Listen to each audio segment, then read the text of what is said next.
మలబరిలో ఈ రోజు నష్టపోతే మళ్ళీ 10 రోజుల్లోనే నేర్చుకునే అవకాశం వెంటనే ఉండి వచ్చే లాభాలలో ఒక 10,000 తగ్గవచ్చు, కానీ అసలైన దాంట్లో అనేది తగ్గదనేది దానికి నాకు పూర్తి క్లారిటీ తీసుకున్న తర్వాత క్రమంగా మొదట్లో కొంచెం నేను పెట్టుకున్నప్పుడు నాకు ఇక్కడ అంటే సహకారం అనేది చాలా తక్కువ, ఎందుకంటే కొత్తగా పెట్టున్నాం కాబట్టి మా తాతల కాలం నుంచి మేము అన్ని వ్యవసాయం చేస్తున్నాం.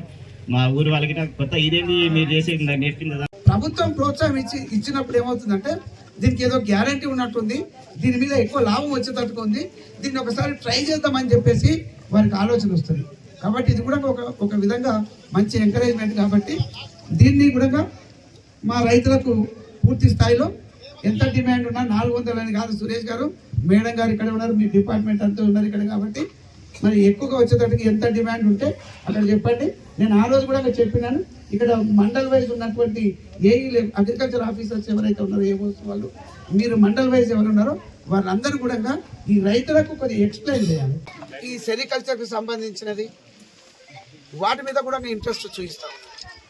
ప్రభుత్వానికి వీళ్ళు ప్రతిపాదన చేయాలి.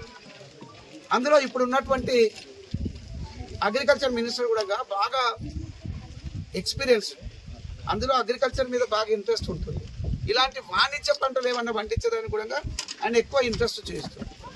అందులో ఖమ్మంలో మరి ఆ విషయం చెప్పుకోవాలంటే వారి గురించి ఫస్ట్లో అది ఈ పామాయిల్ అక్కడే ఉండేది, ఇప్పుడు కూడా ఎక్కువగా ఉంటున్నది అక్కడే.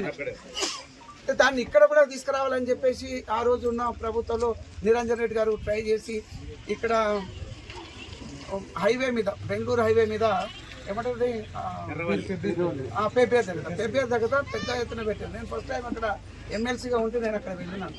చాలా విపులంగా అవన్నీ చెప్పి రైతులను మోటివేట్ చేసి ఆ కార్యక్రమం చేసుకుంటొచ్చు. దానికి కూడా ఒక ఎకరాకు 1 లక్ష రూపాయలు వస్తుంది.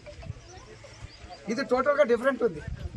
అంటే ఒకసారి వేస్తే మళ్ళీ అందులో కొన్ని పంటలు పండించుకోవడానికి, ఈ కమర్షియల్ క్రాప్స్ పెట్టుకోవడానికి అవకాశం ఉంది. ఒక 4-5 సంవత్సరాలు అవి పెరిగేంత వరకు నష్టం రైతుకు అసలు ఉండదు. ఆ తర్వాత దాదాపుగా ఒక 30 సంవత్సరాల వరకు ఏ పెట్టుబడి ఎక్కువగా లేకుండా, మరి చాలా ఎక్కువగా లేకుండా ఉండగా 1 లక్ష రూపాయలు దాదాపుగా మరి సంవత్సరానికి ఎక్కువ బాధలు లేవు, ఎక్కువ కష్టం లేదు, ఎక్కువ పెట్టుబడి లేకుండా వస్తూ ఉంది. దాన్ని కూడా చాలా మటుకు ఎంకరేజ్ చేస్తాం. సురేష్ గారు కూడా ఇక్కడ కూడా చేసినట్టు మనము కట్టాల్ మండలం ఇప్పుడు 3000 ఎకరాలు ఉన్నాయని చెప్తున్నారు. చాలా కష్టపడి రైతులు డిమాండ్ లేని దాన్ని పండించుకొని ఎక్కువ పంట పండించినా కూడా ఎక్కువ లాభం లేక ఇబ్బంది పడుతున్నటువంటి ఈ పరిస్థితి. రైతులకు ఇబ్బంది కాకూడదు అంటే ప్రభుత్వం ఏదైతే ప్రోత్సహిస్తున్నారో, ఏదైతే వాణిజ్య పంటల కోసానికి ఇట్లాంటివి చెప్తా ఉన్నారో దాన్ని మనం ఫాలో అవ్వాల్సిన అవసరం ఉంది. మనము గుడ్డిగా మన తాతలప్పుడు ఉన్నది అటువంటిదే నేను చేస్తున్నాను కాకుండా ఈ టెక్నాలజీని అడాప్ట్ చేసుకొని ప్రభుత్వం కూడా ఏ విధంగా ముందుకు తీసుకెళ్ళాలి, రైతులకు ఏ విధంగా ఉపయోగపడుతుంది, దేనికి సబ్సిడీ ఇవ్వాలి, దేనికి ఫ్రీగా ఇవ్వాలి, అందులో బీద రైతులు, దళిత రైతులు, గిరిజన రైతులు కూడా ఉంటారు, వారికి ఏ విధంగా చేయాలి, ఇవన్నీ కూడా ఈ డిపార్ట్మెంట్ వాళ్ళు చేస్తున్నారు.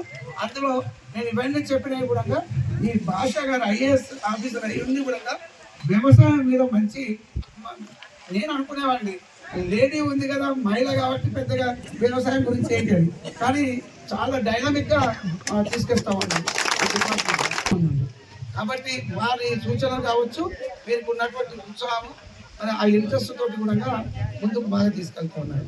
మొన్న కూడా ఏంటి తేనె గురించి తీసుకొచ్చేసేసి కర్తాలలో కొంతమంది రైతులకు దాదాపుగా 140 అంటే నేను మేడం అడుగుతాను అని చెప్తుండే, ఇంకా చెప్పినారు ఒక 400 ఇవ్వాలని. ఆ 400కి ఏమైంది మేడం, ఒక విషయం చెప్తాను చూడండి. మాడుగుల నుంచి మా ఇంటి దగ్గరికి వస్తే కూలీ చేసుకునేటువంటి వాళ్ళకు చిన్న తక్కువగా 1/2 ఎకరాలు 2 ఎకరాలు ఉన్నటువంటి వాళ్ళకు ఆయన చెప్పేసిస్తే ఒకటే గ్రామంలో అక్కడ కొలుకులపల్లి, అక్కడ మండల ప్రెసిడెంట్ ఎక్కడ చెప్పకుండా అక్కడ చెప్పేస్తే ఆయన దగ్గరనే 300 ఆ యూనిట్లు మాకు కావాలని చెప్పినారు. అంటే ఒక్కొక్క గ్రామంలో ఇలాంటి పరిస్థితి అంటే ప్రయత్నం ప్రతి ఆఫీసర్ చేస్తారు, కానీ అడాప్షన్ అనేది రైతుల నుంచి ఉంటే, యాక్సెప్టెన్స్ అనేది రైతుల నుంచి ఉంటేనే ఆ స్కీమ్ అనేది సక్సెస్ అవుతుందని వాళ్ళు చక్కగా చెప్పాము. సో ఇది ప్రతి దానికి వర్తిస్తుంది. ఆ కూరగాయల సాగులో కూడా వర్తిస్తుంది, ఆయిల్ పామ్ లో వర్తిస్తుంది. క్రాప్ డైవర్సిఫికేషన్ ఇప్పుడు గవర్నమెంట్ చాలా స్ట్రెస్ చేస్తుంది క్రాప్ డైవర్సిఫికేషన్. ఎందుకంటే ఒక హార్టికల్చర్ పంట కానివ్వండి, సెరికల్చర్ అయితే ఇంకా లాభాలు ఉన్నాయి. హార్టికల్చర్ కూడా ₹1 ఇన్వెస్ట్మెంట్ చేస్తే మీకు 3 నుంచి 4 రూపాయలు తప్పనిసరిగా ప్రతి రైతుకి కంపల్సరీగా వచ్చే అవకాశాలు ఉన్నాయి.